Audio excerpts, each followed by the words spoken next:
Добрий день, я вітаю всіх, хто приєднався. Hello, everyone who has joined us. It is Ukraine for Media Center. It is Olga Tamanova and the 138th day of the full-scale invasion of the Russian occupiers here. I'm grateful to everyone who shares the truth about what is happening here, and right now we will be discussing the situation at our borders.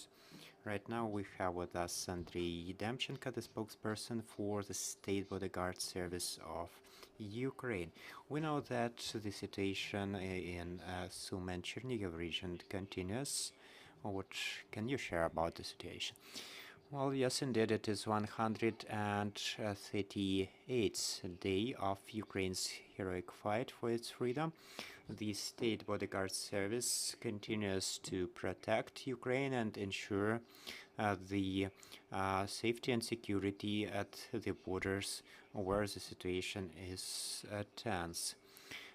We are following the general plan of the armed forces of Ukraine. The bodyguards are holding their position despite of the enemy shelling. In the Belarus area, we are not noticing any changes in the situation. We are also not noticing any changes in the actions on the territory of Belarus. In Brest and Homel regions, there are activities to strengthen the border, but we are not noticing the change of the numbers of the troops, and we are not noticing the preparations for the assault. In Chernihiv region, there are some engineering works along the border. We are noticing the use of radio weapons to make the works of Ukrainians more difficult. In Bryansk and Kursk regions along the border of Ukraine, the Russians are keeping their troops with the intention to hold the Ukrainian troops along the border, preventing us from advancement in other areas.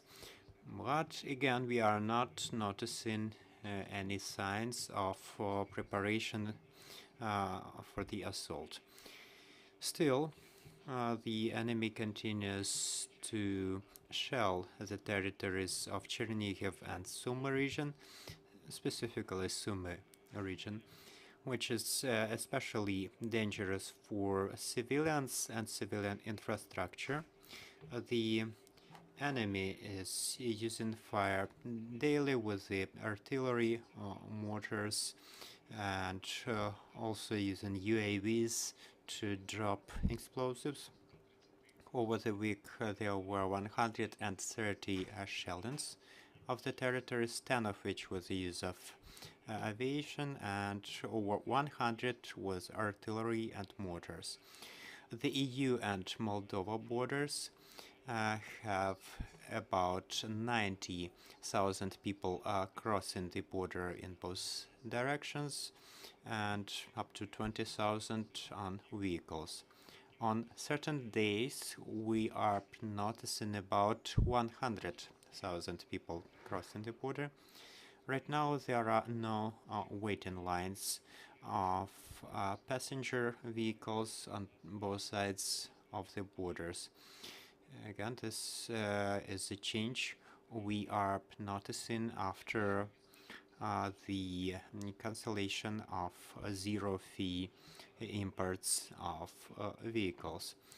And the data on the website of the State Bodyguard Service is updated once in 3 hours so that people can select the border crossing point without waiting lines. Also, we advise the citizens to also use the bodyguard information from the neighboring countries, which also publish this information on their resources. On the Polish border, there are 8 crossing points, 3 in Romania and 2 in Slovakia, and 3 in Hungary. where one can cross the border on the vehicle. So the bodyguards are doing their best to ensure fast crossing of vehicles. We are keeping in touch with the neighboring countries to strengthen the capacities of the border crossing points.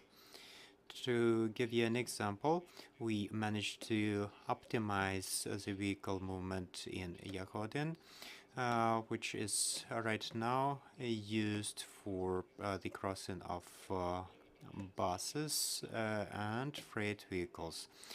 The personal vehicles are sent to other border crossing points. There are right now 21 lines of movement, which is a much higher number than the previous one.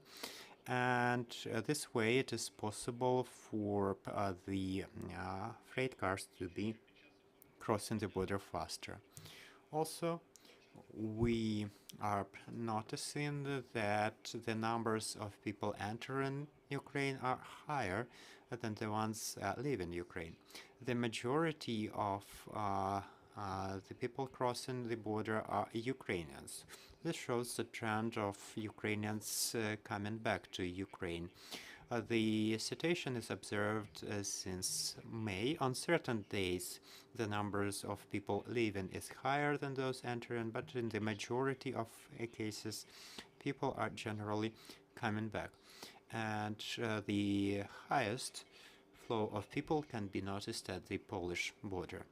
Also, the border control activities are happening according to the current legislation.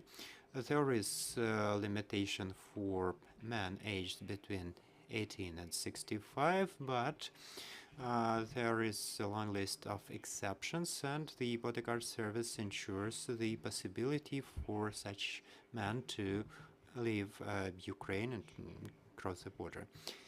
On a daily basis, the State Bodyguard Service is stopping the people who fall under the limitation. Over the last day, the number of such people was 150.